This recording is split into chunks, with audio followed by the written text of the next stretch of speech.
Hola a todos. Hoy vamos a hacer un vídeo algo diferente a lo que normalmente os tengo acostumbrados y quiero hablar de una persona que mucho antes de que se descubriera el pastel de lo realmente oscura que ella, a mí siempre me dio energía negativa. Vamos a hablar de Ellen DeGeneres y vamos a hablar de su conexión con varias muertes trágicas que no terminan de explicarse. Vamos a cubrirlas todas y vamos a intentar explicar un patrón que a priori podría responder a una persona con poder, controladora y que quiere ajustar la narrativa siempre a lo que ella le convenga. Vamos a entrar en detalles bastante sórdidos, así que espero que os guste lo que os voy a traer hoy.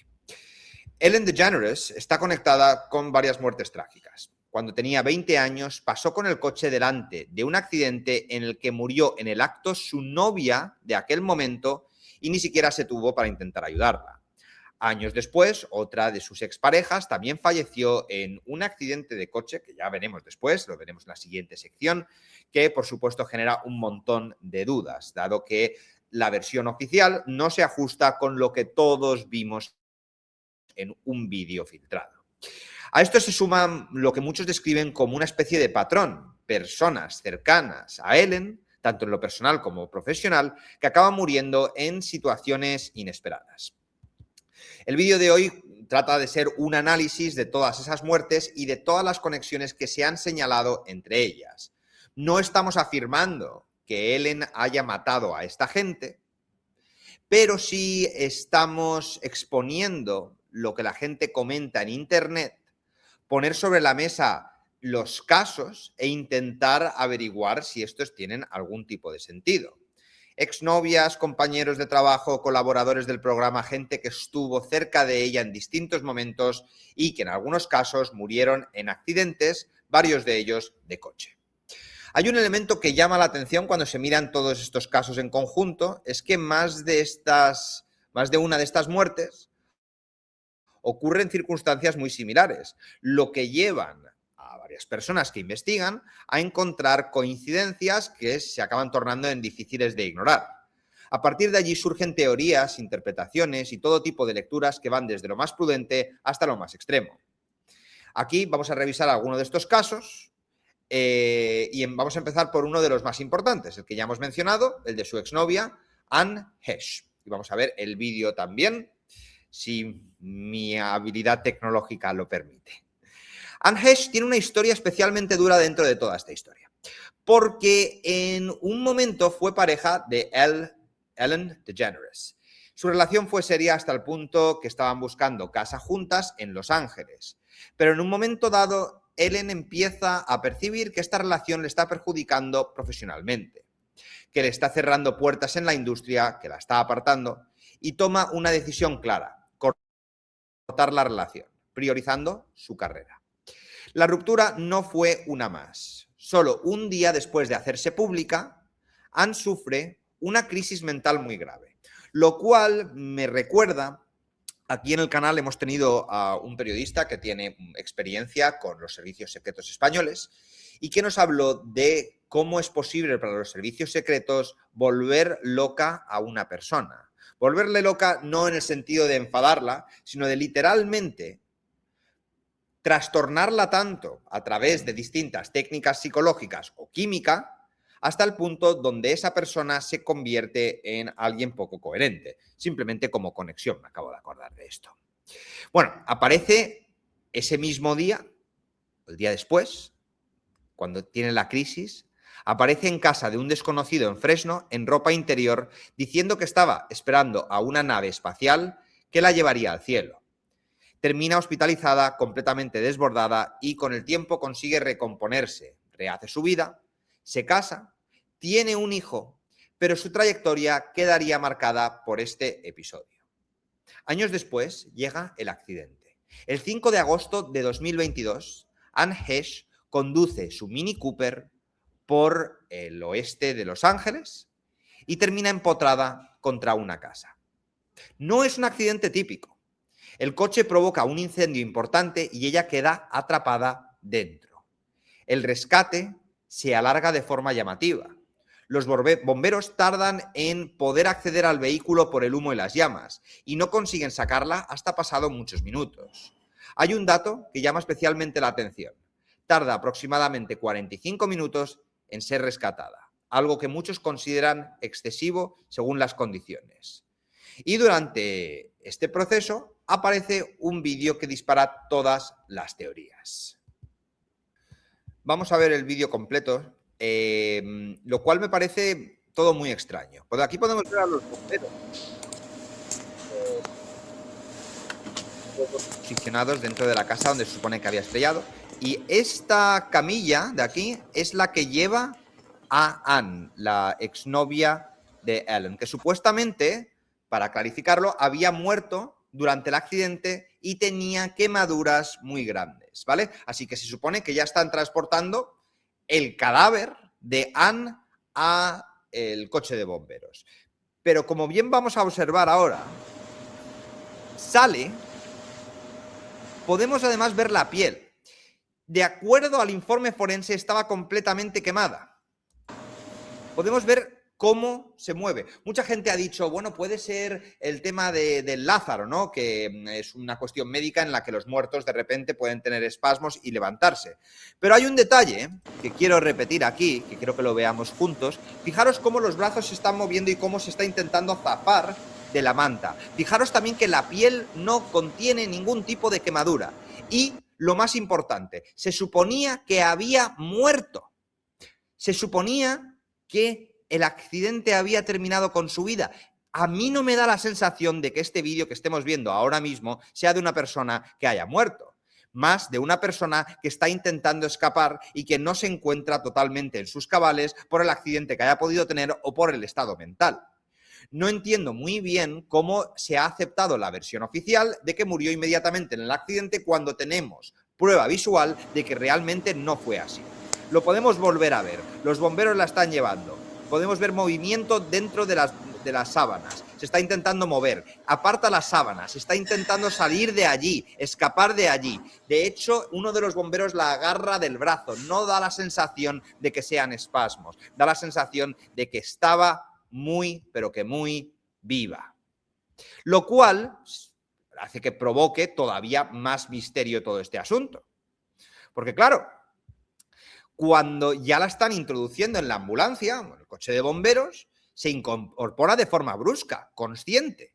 Y la reacción de los periodistas que estaban transmitiendo el directo no lo esperaban tampoco. Ese movimiento ha sido interpretado de muchas maneras. Yo diría que está viva porque está reaccionando. Hay expertos médicos que, como he dicho, lo han llamado el reflejo del Lázaro, una reacción del cuerpo ante un trauma extremo o situaciones cercanas a la muerte. El informe forense establece que muere por inhalación de humo y quemaduras térmicas. También presenta una fractura en el esternón provocada por el impacto. Su cuerpo estaba completamente quemado. Pero esto de acuerdo al informe. En lo que hemos visto no hay ni una sola quemadura por toda la zona de la espalda y de los brazos.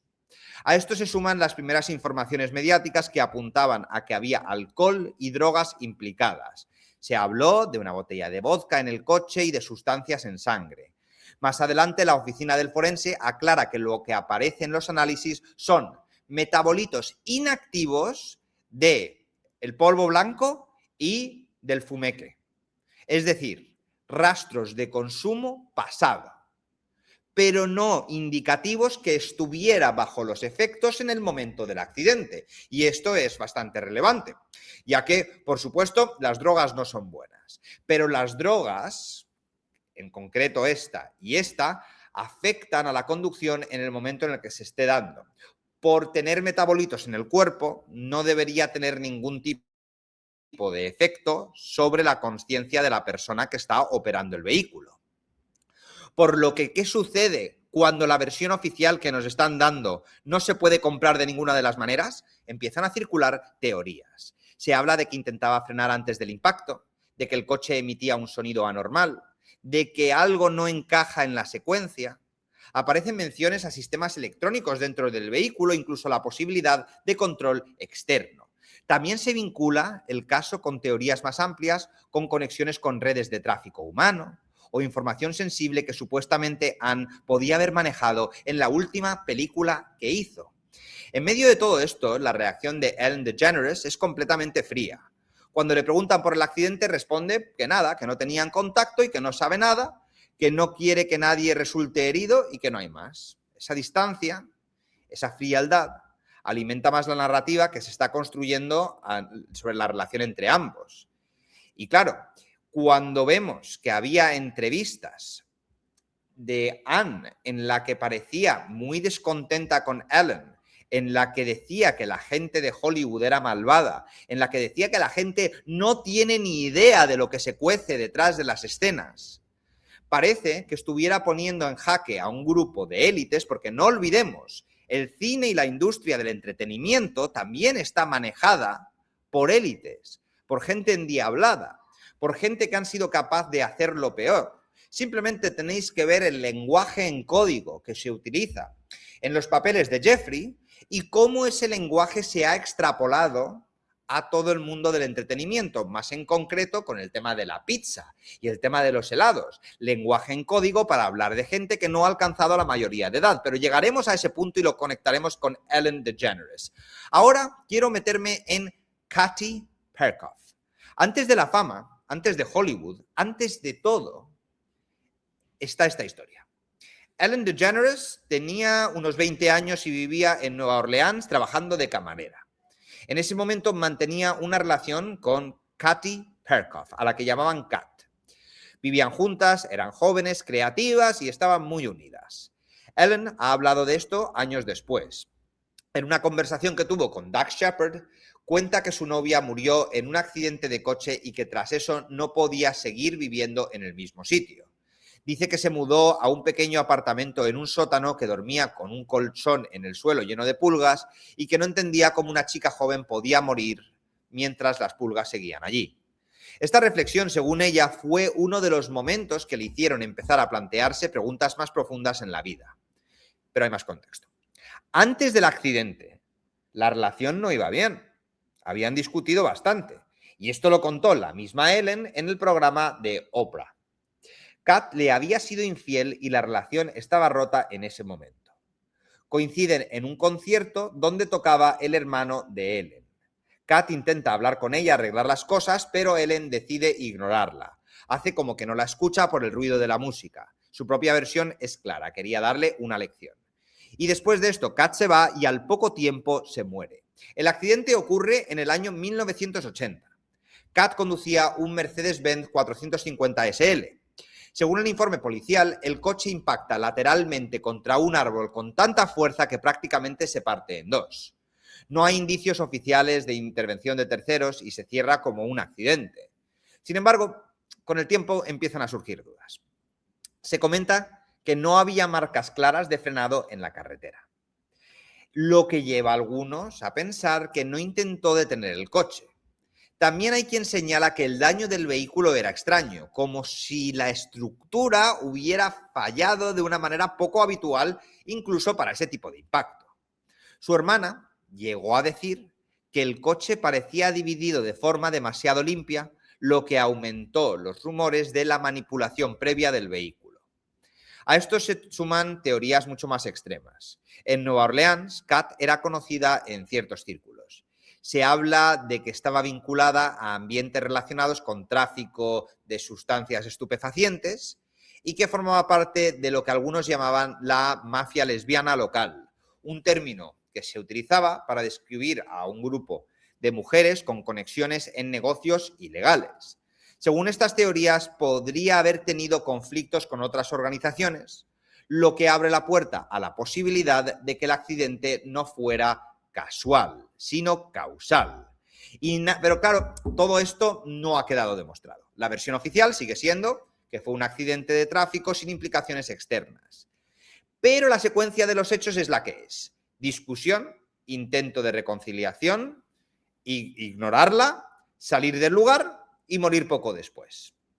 Hay otro detalle que también se menciona y que añade incomodidad a la historia. Según algunos relatos, Ellen pasó delante del lugar del accidente, vio el coche destrozado y no se detuvo. Esta imagen es potente. Alguien que acaba de discutir con su pareja o su expareja o la pareja con la que te está yendo mal las cosas, que la ignora en el último momento y que poco después se cruza con el resultado final sin intervenir, en una ciudad tan grande como Nueva Orleans. Y este caso, claro, es el primero en la cronología y marca el patrón que luego se repite en la conversación pública. Personas cercanas, accidentes de coche y una serie de elementos que, aunque no prueban nada por sí solos, siguen alimentando dudas cuando se ponen uno al lado del otro. En el siguiente bloque gira en torno a dos nombres muy vinculados al entorno profesional de Ellen: Leslie Jordan y Stephen Boss, más conocido como Twitch. Aquí ya no hablamos de relaciones sentimentales, sino gente que es parte directa de su círculo en televisión. Leslie Jordan era un actor muy querido por su humor, sus apariciones en distintos programas, incluidos el de Ellen. Su muerte llega tras un accidente de coche en Los Ángeles. Su vehículo, una vez más, se estrella contra un edificio en pleno día. Desde el principio hay dudas sobre qué ocurrió y cómo ocurrió exactamente, porque no está claro si el accidente fue la causa de la muerte o si sufrió algún tipo de emergencia médica que le llevó a perder control del coche y matarse así. Las autoridades barajan la posibilidad de un problema cardíaco previo. A diferencia de otros casos, aquí sí que aparecen marcas de frenado en la carretera, lo que sugiere que hubo intento de reacción antes del impacto. Claro, la reacción pública fue inmediata porque Leslie era una figura muy querida y Ellen publica un mensaje diciendo que es una tragedia enorme, que era una persona llena de luz y que envía apoyo a su familia. En la respuesta esperable, la que encaja con lo que se espera de un caso así. Aún así, dentro del discurso que se está construyendo online, en foros, en YouTube, en medios alternativos, su muerte se sumaría a una lista de personas cercanas al programa que acaban falleciendo en circunstancias llamativas. Y aquí es donde nos llega el siguiente, que también es rarito este, El nombre Stephen Boss, que ya hemos dicho que se le conocía más como Twitch, que no era un colaborador más del programa de Ellen DeGeneres, era una pieza central durante años. Empieza como DJ en el año 2014 y se mantiene hasta el final del programa en el año 2022. Su presencia era constante. Su imagen estaba completamente asociada al programa. Su muerte no está relacionada con un accidente de tráfico, pero vuelve a generar una oleada enorme de teorías. Es encontrado en un hotel de Los Ángeles tras una llamada de emergencia médica. Su esposa había acudido previamente a una comisaría porque decía que su comportamiento no era normal, que algo no encajaba. Poco después, los servicios de emergencia lo encuentran. Ellen reacciona públicamente con un mensaje mucho más emocional que en otros casos. Dice que está destrozada, que Twitch era familia, que lo que quería era una persona llena de amor. En otro vídeo recuerda cómo terminaban cada programa juntos, bailando, riendo y caminando brazo con brazo hasta el camerino, diciéndose te quiero hasta el final de cada día. A pesar de eso, la reacción en redes no fue buena. Mucha gente cuestiona la sinceridad de ese mensaje. Se recuperan artículos antiguos, como el de BuzzFeed, donde hablan de que existía un ambiente laboral en el programa realmente malo, que Ellen se dedicaba a abusar verbalmente de sus compañeros de trabajo, que todo el mundo decía que tenía comportamientos extremadamente agresivos, extremadamente maleducados, que perdía la cabeza por absolutamente nada. Si ya entramos en otras oscuridades, podemos ver la entrevista con Selena Gómez, una cantante estadounidense, en la que dice que vio una cámara dentro del baño, dentro del cuarto de baño. Claro, yo no sé cómo andará la regulación en Estados Unidos, pero soy plenamente consciente que en Europa una cámara dentro de un baño es completamente ilegal. Y cuando se lo menciona Selena Gómez en la entrevista con Ellen DeGeneres, ella se ve que se pone visiblemente nerviosa. ¿Por qué se pone nerviosa? Porque no es normal tener una cámara dentro del cuarto de baño, de los camerinos, de la persona que va a salir en tu programa. Especialmente cuando en estos programas han salido gente que todavía no ha cumplido 18. porque eso ya lo convierte en una cosa mucho más ilegal. Y seamos plenamente conscientes de que ha habido muchos niños yendo aquí, ¿vale? Y claro, varias personas vinculadas al programa en distintos momentos terminan falleciendo. A partir de allí, todos especulan cómo era realmente la relación entre Twitch y Ellen antes de no verlos en cámara o de decir cuánto le quería una de las personas. Y claro, miembros del reparto mueren en circunstancias trágicas, lo cual nos recuerda un poco en la cultura pop la maldición de Glee, ¿no? Es aquella serie en la que muchos de ellos morían en circunstancias trágicas. Dentro de esta narrativa, Leslie Jordan y Twitch se convierten en piezas clave. Dos muertes cercanas, recientes, y casos que alimentan la sensación de patrón justo además cuando todo se empezaba a desmoronar. Porque cuando el programa de Ellen se empezó a desmoronar por todos los rumores de cómo trataba ella a la gente y luego se fue pitando de los Estados Unidos con la aparición de los papeles de Jeffrey, pues la gente empezó a sospechar. Ahora vive en el Reino Unido con su nueva novia y tiene un aspecto realmente deplorable. Mucha gente dice que es porque es mayor, pero no es tan mayor para el aspecto que tiene. De hecho, hay gente que dice que está ciega, sufriendo el tipo de intoxicación que la gente que come carne humana tiene. Pero esto, una vez más, no lo estamos confirmando, simplemente estamos comentando rumores que existen en Internet.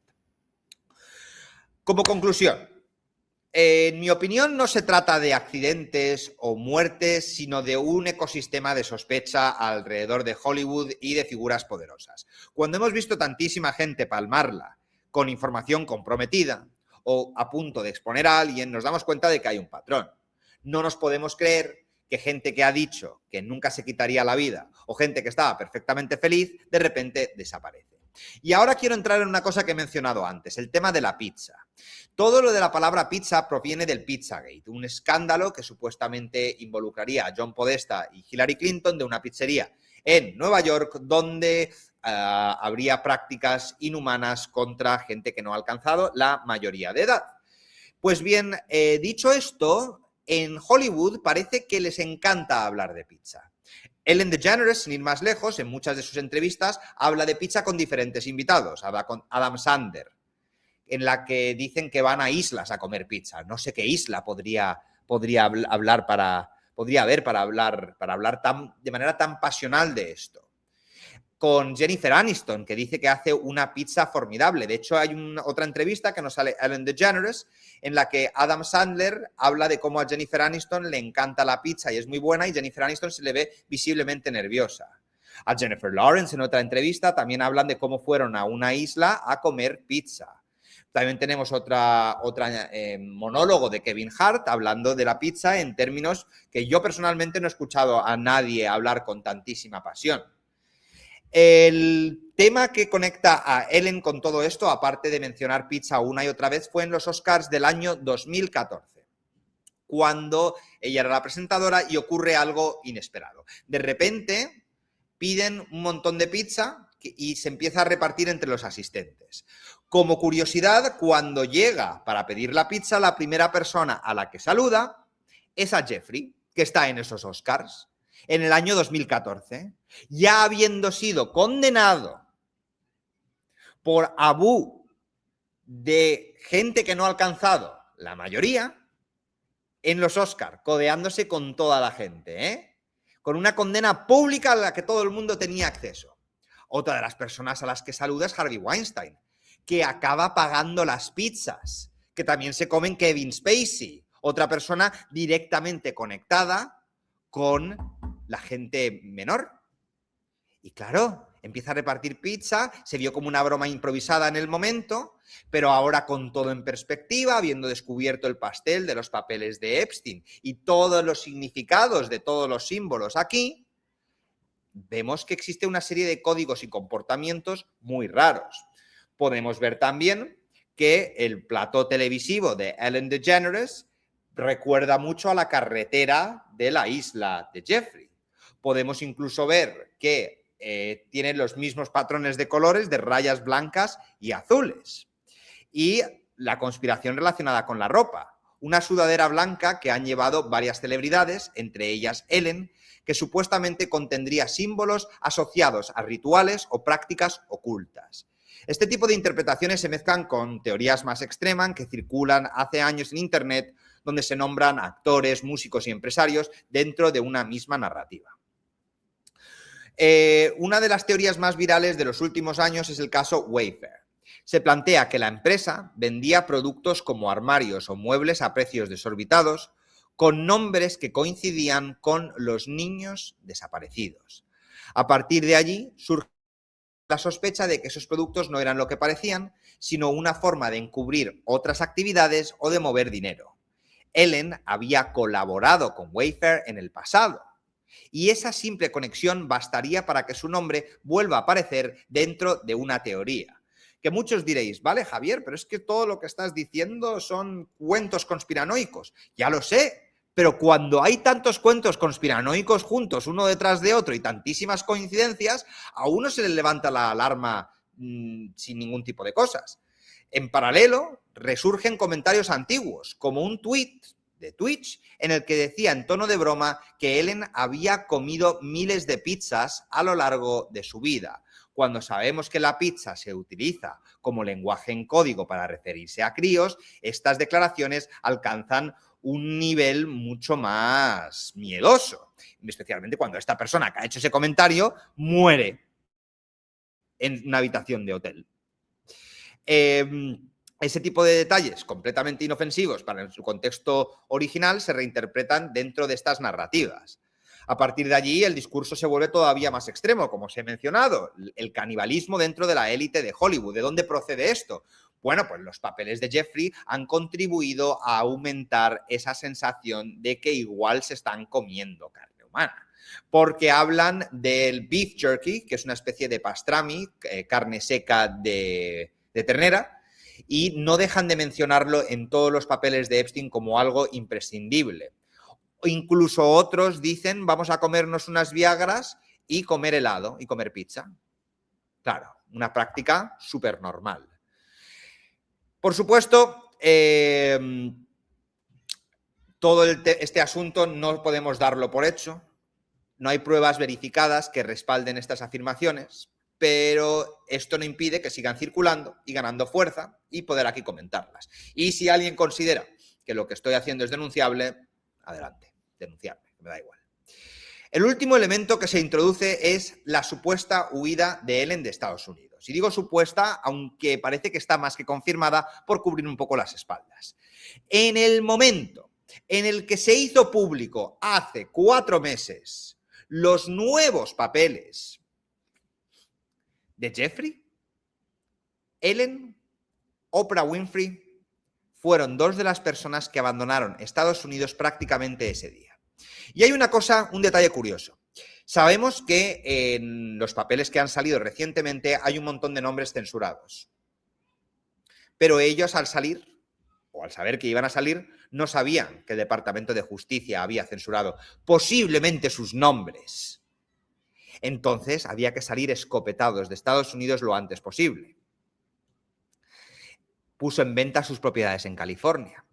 Algunas versiones dicen que se trataba de una decisión personal o política relacionada hoy con la dictadura de Donald Trump, que la llaman, ¿no? Otras lo interpretan como un intento de alejarse de posibles problemas legales o investigaciones futuras. Incluso se menciona que ciertos destinos no tendría sentido si realmente estuviera intentando evitar la extradición, lo que añade todavía más contradicciones a toda esta historia. No hay una conclusión definitiva de todo esto, pero sí hay una serie de indicios, de acumulación de casos, de coincidencias, de teorías, que cuando ponemos todos juntos acabamos con una narrativa. De hecho, una narrativa tan fuerte que nos ha dado para poder hacer un vídeo de 30 minutos hoy, incluso dejándonos detalles en el tintero. Una narrativa que mezcla hechos reales, interpretación, especulación, y que os deja a vosotros y a mí la posibilidad de decidir lo que creéis que ha pasado, porque tener una opinión es totalmente válido. Por lo que me encantaría leer lo que opináis vosotros. Y antes de terminar, si os gusta este tipo de contenido, no olvidéis suscribiros y darme un like Si no os gusta este tipo de contenido, no os suscribáis, dejadme un dislike y un comentario ahí abajo, ya sea explicándome por qué nos gusta mi contenido o insultándome directamente, que aquí no voy a borrar absolutamente nada. Ante todo, y con este mensaje quiero terminar, recordad siempre que no donéis dinero a ningún youtuber. Si os sentís altruista, donárselo a la gente que realmente lo necesita. Nosotros ganamos dinero de los anuncios. Y si existe algún youtuber que os pide dinero, mandarle a tomar por saco. Muchas gracias. Nos vemos en el próximo vídeo.